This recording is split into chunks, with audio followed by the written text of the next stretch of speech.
আসসালামু আলাইকুম ওয়া রাহমাতুল্লাহি ওয়া বারাকাতুহু। 1 মিনিট মাদ্রাসা ইউটিউব চ্যানেলে সম্মানিত দিনী ভাই বোনেরা, আশা করছি আল্লাহ তাআলার অশেষ রহমতে ভালো আছেন, সুস্থ আছেন। আলহামদুলিল্লাহ। আজ অত্যন্ত গুরুত্বপূর্ণ একটি ভিডিও নিয়ে হাজির হয়েছি। আজ হচ্ছে 12 রোজা বা 12 রমজান, সোমবার। অত্যন্ত ফজিলতপূর্ণ একটি দিন। মাত্র 3 বার থেকে হলেও 2টি দোয়া পাঠ করবেন। একটি জীবনের সব গুনাহ মাফের এবং একটি হলো সকল অভাব দূর করার বা সকল অভাব শেষ করার দোয়া বা ঋণ মুক্তির দোয়া। আশা করছি ভিডিওটি থেকে অত্যন্ত গুরুত্বপূর্ণ তথ্যগুলো পাবেন, যা আপনার জীবনে ইনশাআল্লাহ অত্যন্ত গুরুত্বপূর্ণ ভূমিকা পালন করবেন ইহকালে এবং পরকালে। তাই অনুরোধ করছি ভিডিওটি মনোযোগ দিয়ে সম্পূর্ণ দেখার।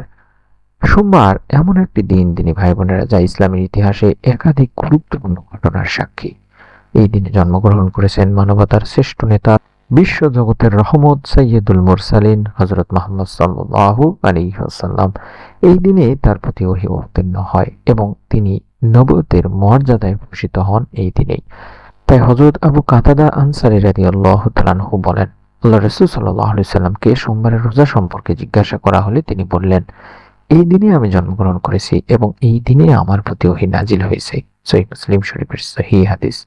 সোমবার বৃহস্পতিবারের রোজা এমন এক নফল আমল, যা নবীজির সুন্নত, গুনাহ মাফের মাধ্যম এবং আল্লাহর নৈকট্য অর্জনের উত্তম পথ। চলছে যেহেতু পবিত্র রমজান মাস, সেহেতু আমরা আজকে সোমবার ইনশাআল্লাহ রোজা রাখবো বা রোজা আছি। আপনারা সোমবারে রোজা রেখে মনের নেক আশা পূরণের জন্য একটি ছোট্ট দোয়ার আমল করবেন, ছোট্ট নিয়ম মেনে। মানুষ সবচেয়ে বেশি হতাশ হয় যখন মনের আশা পূরণ হয় না দিনী ভাই বোনেরা। অন্য সবার হয় কিন্তু নিজের হয় না। এই যে হতাশা বা উৎকণ্ঠা কাজ করে, এটা খুবই স্বাভাবিক।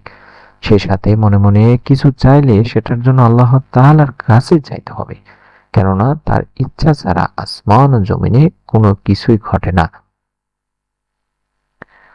তাই তো আল্লাহ তাআলা বলেন, নিশ্চয় মানুষকে সৃষ্টি করা হয়েছে অস্থির করে। যখন তাকে বিপদ স্পর্শ করে তখন সে হয় পড়ে অতি মাত্রায় উৎকণ্ঠিত।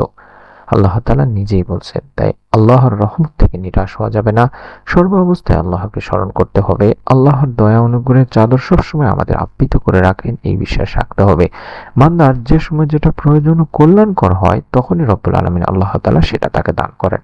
তবে সেজন্য তার কাছে অবশ্যই চাইতে হবে বেশি বেশি করে। আল্লাহ তাআলা বলেন, যদি তোমাদের উপর আল্লাহর অনুগ্রহ ও দয়া না থাকতো, তাহলে তোমরা ধ্বংস হয়ে যেতে। আর নিশ্চয়ই আল্লাহ অধিক তওবা গ্রহণকারী, প্রজ্ঞাময়। আল্লাহ রাব্বুল আলামিন নিজেই বলছেন। তাই অভাব থেকে মুক্তির জন্য আল্লাহ তাআলার কাছে চাইতে হবে এবং আল্লাহ তাআলা বান্দার প্রার্থনা ফিরিয়ে দেন না। আল্লাহ তাআলা তাই বলেন, আর তোমাদের রব তো বলেছেন, তোমরা আমাকে ডাকো, আমি তোমাদের জন্য তোমাদের ডাকে সাড়া দেব। নিশ্চয়ই যারা অহংকারবশত আমার ইবাদত থেকে বিমুখ থাকে, তারা চিরদিন লাঞ্ছিত অবস্থায় জাহান্নামে প্রবেশ করবে। সূরা গাফিরে আল্লাহ রাব্বুল আলামিন নিজেই বলছেন। তাই আমরা মনের নেক আশা পূরণের জন্য আল্লাহ তাআলার কাছে চাইবো। এমনই একটি দোয়া রয়েছে যেটাকে ইসমে আজমের দোয়া বলা হয়, যে দোয়ার মাধ্যমে আল্লাহ রাব্বুল আলামিন বান্দার মনের সমস্ত নেক ও ভালো আশাগুলো পূরণ করেন, জীবনের সমস্ত গুনাহ মাফ করে দিয়ে থাকেন। সেই দোয়াটি হচ্ছে ইসমে আজমের দোয়া, অর্থাৎ আল্লাহুম্মা ইন্নী আসআলুকা বিআন্না লাকাল হামদ লা ইলাহা ইল্লা আনতাল মান্নান বাদিউস সামাওয়াতি ওয়াল আরদ ইয়া জাল জালালি ওয়াল ইকরাম ইয়া হাইয়্যু ইয়া কাইয়্যুম। এই ইসমে আজমের দোয়ার মাধ্যমে আল্লাহকে ডাকলে আল্লাহ তাআলা সাড়া দেন এবং আল্লাহ তাআলার কাছে আপনার জীবনের গুনাহের জন্য মাফ চাইলে আল্লাহ তাআলা তাকে মাফ করে দিয়ে থাকেন। আশা করছি এই ইসমে আজমটি আপনারা অবশ্যই আজ সোমবার যে কোনো সময় অবশ্যই 3 বার পাঠ করার চেষ্টা করবেন। বিশেষ করে ইফতার সামনে নিয়ে তো অবশ্যই 3 বার দেখে হলেও পাঠ করবেন। এরপরে আমরা যারা ঋণের মধ্যে আছি, অভাবে আছি, তারা এই ছোট্ট দোয়ার আমলটি করব।